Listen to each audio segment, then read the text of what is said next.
Servir Dieu est un métier noble parce que c'est de Dieu que nous recevons la consistance de notre existence.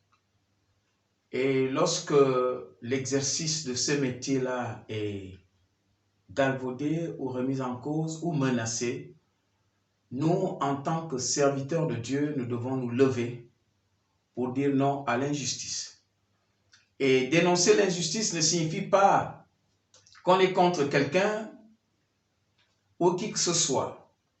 Mais dénoncer l'injustice est juste rappeler à ceux qui le savent déjà et qui comprennent et qui voient déjà que nous ne pouvons pas continuer à rester marginalisés et stigmatisés dans un pays où nous avons tous les mêmes droits et les mêmes lois. Tous les secteurs d'activité au Gabon sont en fonctionnement à l'heure actuelle, sauf les églises. On peut voir que les marchés sont ouverts, les administrations fonctionnent à merveille, les établissements scolaires et universitaires fonctionnent,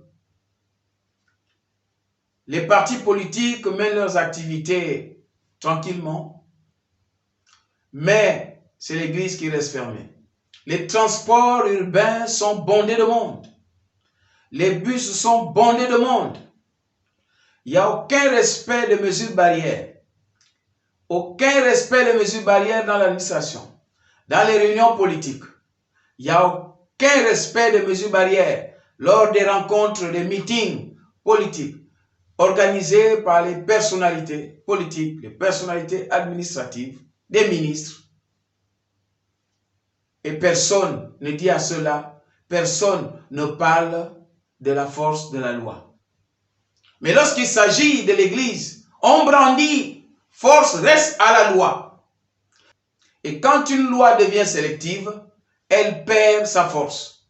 Parce qu'elle devient la loi qui s'impose aux pauvres, qui s'impose aux plus faibles et qui ne s'impose pas aux plus forts. Les mêmes qui maintiennent les églises fermées, ce sont les mêmes qui organisent les meetings politiques avec des foules. Les mêmes qui maintiennent les églises fermées, ce sont les mêmes qui tiennent des réunions politiques. Ce sont les mêmes qui tiennent les réunions dans les administrations sans respect des mesures barrières. Lorsqu'il s'agit de l'église, on brandit « force reste à la loi ». Oui, force reste à la loi lorsqu'il s'agit des faibles, lorsqu'il s'agit de ceux qui n'ont pas de voix. La loi perd sa valeur lorsque les plus forts imposent la leur. On ouvre une école. L'école a la même configuration que l'église. L'enseignant enseigne devant, l'élève est assis et il suit le cours. À l'église, le pasteur prêche, le fidèle est assis et suit la prédication. On ouvre tout, mais c'est l'église qui doit rester fermée. Cette injustice-là, nous disons non. Parce que la loi prévoit l'égalité de tous les citoyens. Lorsqu'on parle de l'église, on brandit, trouble à l'ordre public, force reste à la loi. Ça, c'est quand c'est les églises. Mais quand ces mêmes personnes-là, qui votent les lois au Parlement, ces mêmes personnes-là, les mêmes membres du gouvernement qui proposent l'état d'urgence sanitaire, ce sont ces mêmes personnes qui tiennent les meetings sans respecter les mesures barrières.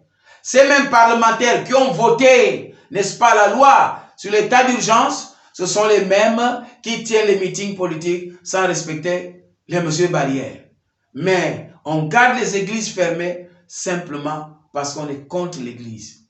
Mais nous refusons cette injustice parce qu'il n'y a pas de république à deux vitesses. Le Gabon est un et indivisible.